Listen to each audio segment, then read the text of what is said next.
Snoopy, o último desenho. Em uma noite chuvosa de inverno na cidade de Merrill Hills, um animador solitário chamado Kevin recebeu uma encomenda incomum: restaurar episódios antigos e nunca exibidos de desenhos clássicos dos anos 60 para um projeto de streaming. A primeira fita que caiu em suas mãos, empoeirada e com cheiro de mofo, tinha uma etiqueta escrita à mão: Peanuts, Episode 66, Snoopy's Last Trick. Ele nunca ouvira falar desse episódio. Pesquisou em fóruns, vasculhou wikis, mas nada. Como se nunca tivesse existido. A fita de rolo estava em péssimas condições, mas Kevin era meticuloso e obstinado. Ligou sua máquina de projeção analógica, ajustou o foco, e a tela piscou com estática até surgir a clássica vinheta de abertura, porém distorcida. As cores estavam lavadas. A música, a suave melodia de jazz característica da série, soava lenta, arrastada, quase um lamento. A imagem cortou para Charlie Brown sentado em um campo desbotado, olhando para o chão. Sua expressão era vazia, os olhos opacos. Lucy passava por ele sem dizer nada, os rostos das crianças completamente inexpressivos. Todos os personagens estavam ali, mas agiam como se estivessem anestesiados. A trilha sonora sumira.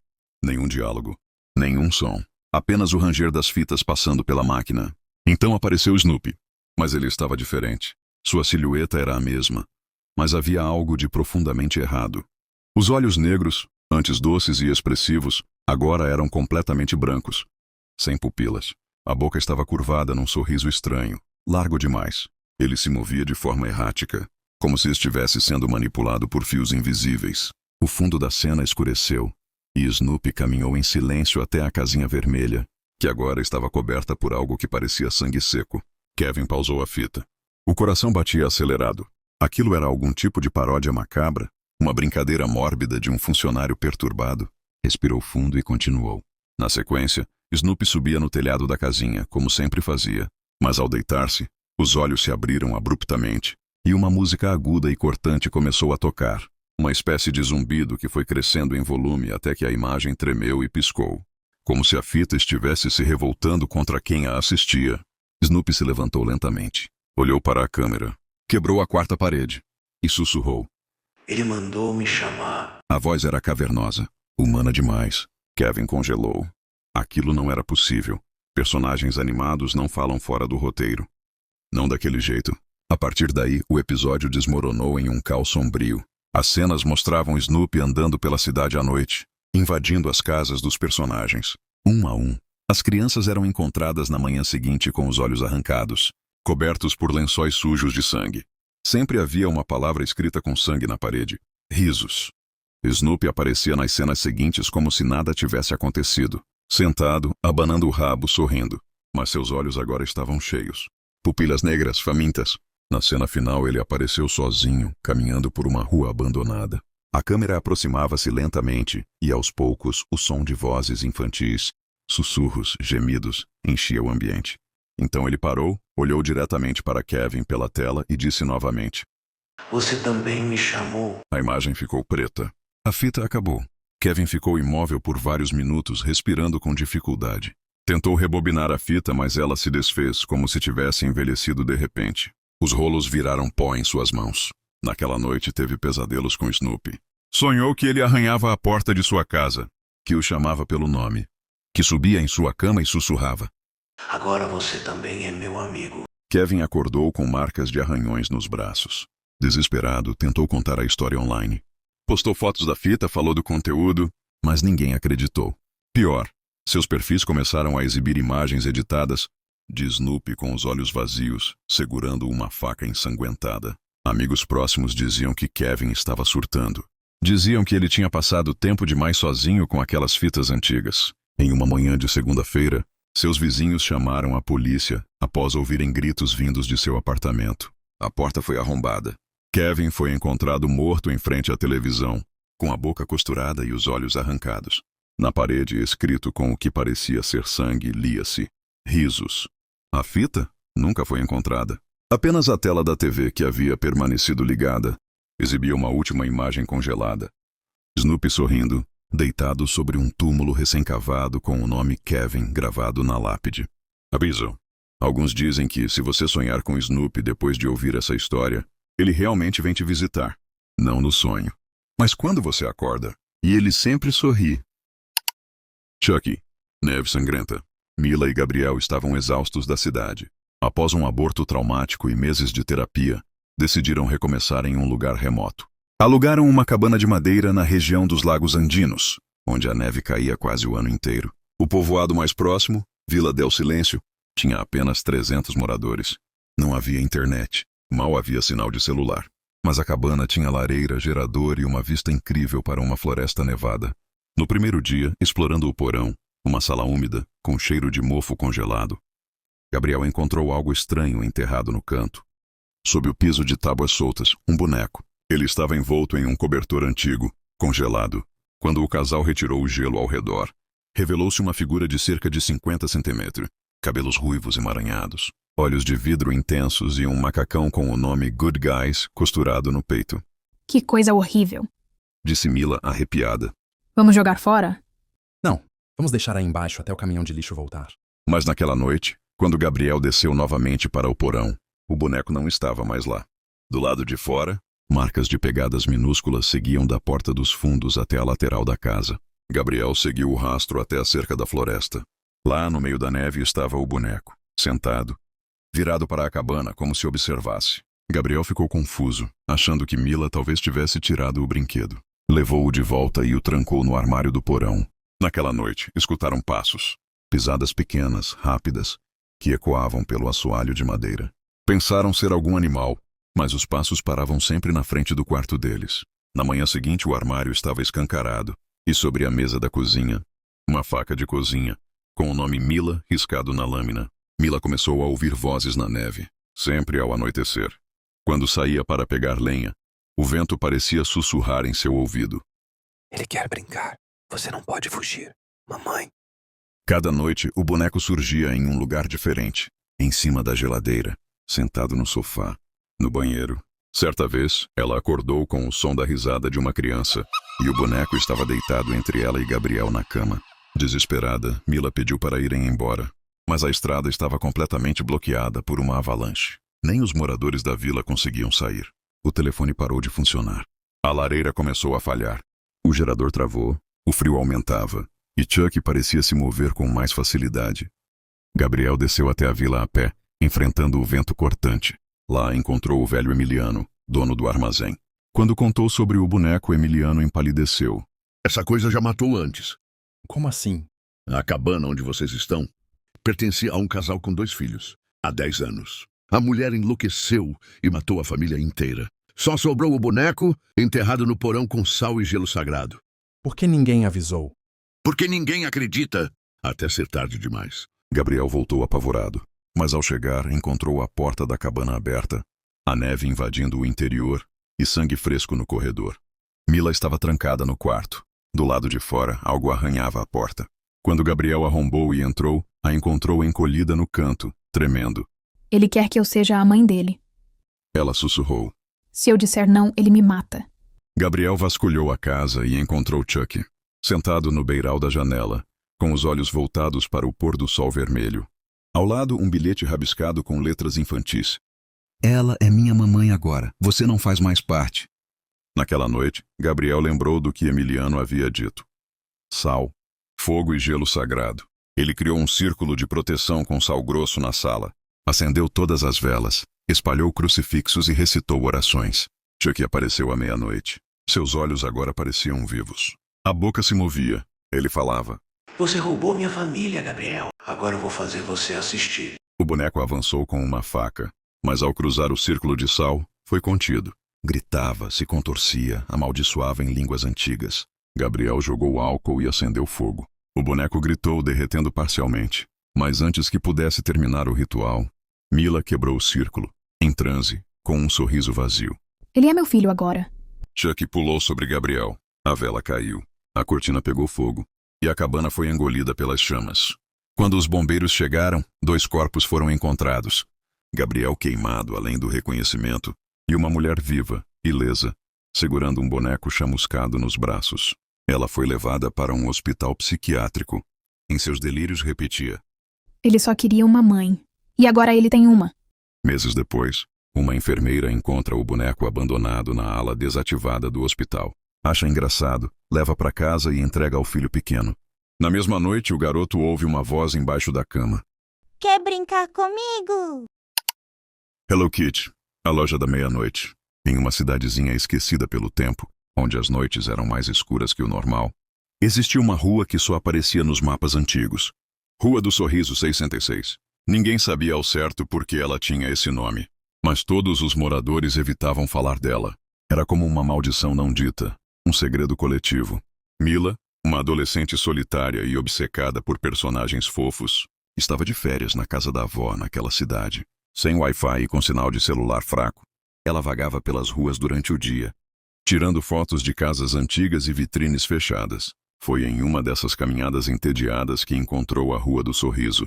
Ela não estava no GPS, mas lá estava ela, uma rua estreita, com calçamento de pedra, rodeada por lojas fechadas com vitrines embaçadas. No fim dela, uma luz cor-de-rosa tremeluzia suavemente. Acima da vitrine, um letreiro enferrujado dizia: Hello Kitty World, desde 1976. Intrigada, Mila se aproximou. A loja parecia abandonada, mas a vitrine estava impecável. Dentro dela, uma boneca da Hello Kitty sorria com olhos de vidro grandes demais, vestindo um vestido vermelho manchado, como se tivesse respingado vinho. Ou algo pior. Assim que Mila tocou a maçaneta, uma campainha soou lá dentro. Um som agudo metálico desagradável. A porta rangeu ao abrir, e um cheiro de mofo misturado com baunilha invadiu seu nariz. As luzes piscaram. A loja estava repleta de produtos da Hello Kitty. Mochilas, cadernos, brinquedos, pelúcias, todos com a mesma expressão sorridente. Mas algo estava errado. Os olhos das bonecas pareciam seguir Mila, como se estivessem conscientes da sua presença. Olá! Ela chamou com a voz baixa. Nenhuma resposta. Ela caminhou até uma estante de pelúcias. Uma delas parecia se mexer levemente. Mila riu nervosa e estendeu a mão para tocá-la. Quando fez isso, um som estalado ecoou. A cabeça da pelúcia girou sozinha, como se tivesse sido acionada por algum mecanismo interno. Mas ela não tinha botão algum. Um arrepio percorreu suas costas. Ela decidiu sair dali. Quando virou para ir embora, percebeu que a loja parecia maior do que quando entrou. A porta não estava mais onde deveria. Havia apenas um corredor escuro, ladeado por prateleiras com produtos que agora pareciam envelhecidos, apodrecidos. Deve ser uma pegadinha, Murmurou, tentando se acalmar. As luzes piscaram novamente e, por um segundo, Mila viu seu próprio reflexo nos espelhos da loja. Mas ela não estava sozinha. Atrás dela, uma Hello Kitty em tamanho real, de vestido ensanguentado e com garras no lugar das mãos, a observava em silêncio. Quando ela se virou, não havia ninguém. Mas marcas de patas ensanguentadas começavam a aparecer no chão, como se algo invisível estivesse caminhando em sua direção. Ela correu. Cada corredor parecia levá-la mais fundo na loja, onde os produtos se tornavam cada vez mais bizarros. Uma mochila com zíperes que mordiam, um caderno que chorava sangue ao ser aberto, um espelho que mostrava Mila vestida com a roupa da Hello Kitty, sem olhos, sem boca, só o laço na cabeça. E então ela ouviu. Você quer ser minha amiga para sempre? A voz era infantil, mas distorcida, como se tivesse sido gravada de trás de um túmulo. Mila tropeçou e caiu. Quando olhou para o lado, viu uma boneca da Hello Kitty sentada ao seu lado, sorrindo com dentes humanos. E ela piscou. A garota gritou. Arrastando-se, encontrou uma porta semi-aberta. Entrou e trancou por dentro. Era uma sala escura, cheia de caixas. Ela se encostou na parede, tentando controlar a respiração. E então notou. Estava cercada por espelhos. Neles, a Hello Kitty aparecia de diferentes formas. Com a pele costurada, segurando cabeças humanas, devorando corações. Em um dos espelhos, Mila viu seu próprio corpo transformado. Ela agora tinha o rosto branco e sem boca, com um laço preso por pregos na cabeça. Você já é uma de nós. A voz sussurrou bem atrás dela. Ela virou-se. Nada. Mas quando olhou novamente no espelho, seu reflexo sorriu. E ela não. Na manhã seguinte, a loja havia desaparecido. Onde antes havia o letreiro, restava uma parede rachada. A Rua do Sorriso sequer era acessível. Policiais revistaram o local, mas não encontraram Mila. A única pista foi sua mochila caída no chão, com um pequeno chaveiro da Hello Kitty preso ao zíper. Só que aquele chaveiro tinha olhos humanos. E desde então, crianças que visitam lojinhas de brinquedos juram ouvir uma voz que sussurra. Você quer ser minha amiga para sempre? Se você ouvir, nunca responda. Segunda-feira eterna. A maldição do Garfield. Em uma manhã nublada de 1998, Um garoto chamado Eduardo encontrou um boneco do Garfield no lixo atrás de um brechó. Era velho, encardido e tinha os olhos costurados com linha vermelha. Apesar da aparência grotesca, o menino insistiu em levá-lo para casa. Disse à mãe que o gato tinha falado com ele. A mãe, ocupada demais para ouvir mais uma das imaginações do filho, deixou o boneco na prateleira do quarto. Eduardo começou a falar com ele todas as noites, chamando-o de Gar. Com o passar das semanas, o menino se isolou. Não comia, não falava com ninguém. Apenas ficava trancado com o boneco. E ria. Ria como se ouvisse piadas que ninguém mais entendia. Em uma segunda-feira de outubro, Eduardo desapareceu. A cama estava vazia, mas as cobertas tremiam como se alguém estivesse escondido ali. Na prateleira, o boneco de Garfield agora tinha a boca costurada e os olhos pareciam abertos demais. Anos se passaram e o caso de Eduardo foi esquecido. Até que em 2023, um colecionador chamado Marcelo comprou um lote de itens antigos pela internet. Entre brinquedos dos anos 80 e fitas VHS mofadas, havia um boneco do Garfield embrulhado em jornal. Mesmo sujo, havia algo de hipnótico nele. Os olhos pareciam segui-lo. Naquela noite, Marcelo deixou o boneco na estante de seu escritório. Mas quando acordou pela manhã, ele não estava mais lá. Estava sentado no sofá da sala, com a cabeça virada para a televisão, ligada em um chiado. Pensando que tinha se enganado, recolocou o boneco no lugar. Na manhã seguinte, o Garfield estava na cozinha, sentado à mesa de frente para um prato vazio. E havia marcas de garras na madeira. Marcelo começou a ter pesadelos. Sonhava com segundas-feiras intermináveis, em um céu laranja onde o sol nunca se movia. No sonho, ele caminhava por corredores sem fim e vozes murmuravam. Odeie a segunda-feira. Ele tentou jogar o boneco fora, mas toda vez que o fazia, o objeto reaparecia em casa, um pouco mais sujo e com novos detalhes. Primeiro as patas enegrecidas, depois os dentes afiados costurados na boca. Certo dia, Marcelo decidiu gravar uma live para provar aos amigos que não estava louco. Sentou-se em frente ao boneco e começou a filmar. No início, tudo parecia normal, até que a transmissão caiu. Quando ele assistiu à gravação no dia seguinte, percebeu algo apavorante. Aos 13 minutos e 13 segundos, o boneco virava lentamente a cabeça e encarava a câmera. Os olhos, que eram de botão, piscavam. Na mesma hora, seu celular tocou. Era um número desconhecido. Ele atendeu. Silêncio. Depois uma voz horripilante sussurrou. Você também odeia segundas-feiras, não é, Marcelo? Ele desligou. O boneco estava sentado ao seu lado, com um pequeno calendário preso no peito. Todos os dias riscados, exceto uma data, segunda-feira, 13 de março. Na noite anterior à data marcada, Marcelo não conseguiu dormir. Trancou o boneco dentro do forno, amarrou as portas, ligou todas as luzes da casa. Mas às 3 da manhã, acordou com o cheiro de lasanha podre vindo da cozinha. O forno estava vazio, as cordas cortadas. O cheiro era tão forte que parecia se mover com o ar. Marcelo foi até o banheiro e viu algo no espelho. O reflexo dele, sorrindo. Mas ele não estava sorrindo.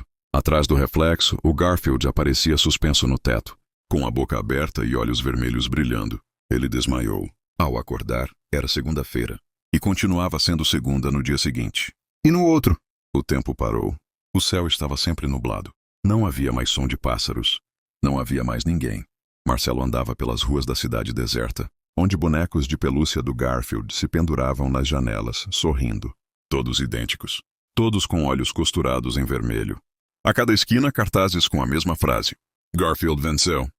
Agora é segunda-feira para sempre. Uma mulher chamada Letícia comprou um boneco antigo em um bazar escolar em 2024. Era de pelúcia, parecia inofensivo. Ao chegar em casa, notou que alguém havia costurado uma pequena etiqueta na pata do boneco. Se você ama as segundas, fuja. Se odeia, ele já te achou. No fundo da estante, escondida entre os fiapos da pelúcia, havia uma foto velha e manchada. Mostrava um menino com cabelos encaracolados, segurando o mesmo boneco. Atrás da foto, escrito com sangue seco. Meu nome era Eduardo. Agora diga, você também odeia as segundas-feiras? Então cuidado. Garfield pode estar te observando. E a próxima segunda pode nunca acabar.